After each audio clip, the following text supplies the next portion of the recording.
మెడ్ plus లో అదే medicine అదే క్వాలిటీ, మార్కెటింగ్ డిస్ట్రిబ్యూషన్ ఇంకోటి అంటూ వీళ్ళకి అదనపు ఛార్జీలు ఉండవు. అందువల్లే 50 to 80% డిస్కౌంట్ లో మనకు అందిస్తున్నారు. సో అంగస్తంభన గురించి రకరకాల ప్రొసీజర్స్ మాట్లాడిన తర్వాత ఇక బ్రహ్మాస్త్రం లాంటిది ఏంటిది ఈ ఫినైల్ ఇంప్లాంట్స్ అంటే ఎంత ప్రగతి ఏ రకంగా ఉంటుంది అంటే ఇప్పుడు ఫర్ సపోజ్ సంతోషం విషయానికి వస్తే 24/7 ఎరెక్ట్ అయి ఉంటుంది కాబట్టి ఒకసారి నీకు ఎజాక్యులేషన్ అయిపోయిన తర్వాత కూడా ఆ రకంగానే ఉంటుంది కదా. నెక్స్ట్ పార్ట్నర్కి ఎట్లా తెలుస్తుందా తెలియదా? ఎజాక్యులేషన్ అనేది టైం ఏమైనా పెరుగుతుందా? భావప్రాప్తి ఎట్లా ఉంటుంది? ఈ ఇంప్లాంట్ సర్జరీ చేయించుకున్న తర్వాత ఎజాక్యులేటరీ టైం అనేది అట్లీస్ట్ ఎంతో కొంత పెరిగిద్దండి. నార్మల్ గా ఎజాక్యులేటరీ టైం వాళ్ళకి 3 to 4 minutes ఉందనుకోండి, అట్లీస్ట్ ఇంకో 1-2 minutes టైం పెరిగిద్ది ఖచ్చితంగా. సో టైం పెరగడంతో పాటు సెమెన్ అవుట్ అయినప్పుడు వచ్చే ఆ హ్యాపీనెస్, మీరు చెప్పిన ఆ భావప్రాప్తి ఆర్గాజం అనేదో నార్మల్ ఎరెక్షన్ అప్పుడు ఎలా ఉంటుందో ఆర్గాజమ్ లేకపోతే ఆ హ్యాపీనెస్ ఇంప్లాంట్ అప్పుడు కూడా సేమ్ అంతే ఉంటుంది. 1% కూడా డిఫరెన్స్ రాదు మేల్స్కి. ఫిమేల్ సైడ్ నుంచి కూడా సెక్షువల్గా సాటిస్ఫాక్షన్లో ఏమీ డిఫరెన్స్ రాదు. ఓన్లీ డిఫరెన్స్ ఎక్కడ వస్తుంది అని అంటే నార్మల్ ఎరెక్షన్ వచ్చినప్పుడు పెన్నిస్లోకి బ్లడ్ రావటం వల్ల ఎరెక్షన్ వస్తుంది కాబట్టి ఆ పెన్నిస్ అనేది కొంచెం వామ్గా ఉంటుంది. ఆ బ్లడ్కున్న వేడి వల్ల కొంచెం వామ్గా ఉంటుంది పెన్నిస్.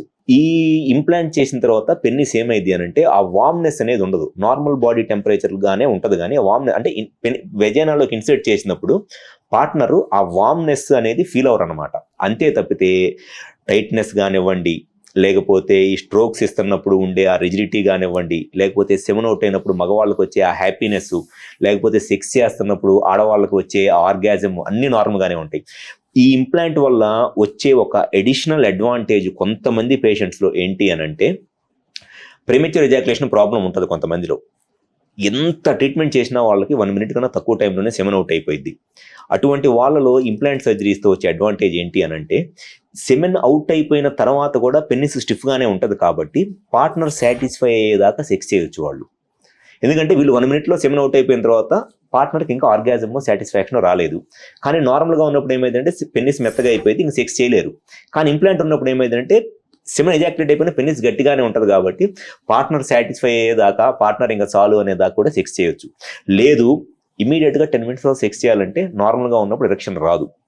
ఇంప్లాంట్ ఉన్నప్పుడు ఇమీడియట్గా 10 minutes కాదు, ఇమీడియట్గా 1 minute సెక్స్ చేయాలన్నా కూడా చేయొచ్చు. సో ఆ అడ్వాంటేజ్ అనేది కూడా ఇంప్లాంట్ సర్జరీలో ఉంటుంది. సో సంతాన విషయంలో ఎట్లా హెల్ప్ చేస్తుంది? ఇంప్లాంట్ సర్జరీ చేయించుకున్న తర్వాత వాళ్ళకి స్పెర్మ్ కౌంట్ బిఫోర్ సర్జరీ ఎంత ఉంటుందో ఆఫ్టర్ సర్జరీ కూడా అంతే ఉంటుందండి. 0.01% కూడా స్పెర్మ్ కౌంట్ అనేది తగ్గదు, పెరగదు. చాలా మంది పేషెంట్లు అడుగుతారు ఈ సర్జరీ చేస్తే పిల్లలు పుడతారా అని. ఈ సర్జరీ చేసేది పిల్లలు పుట్టడానికి కాదు, సెక్స్లో కలవటానికి.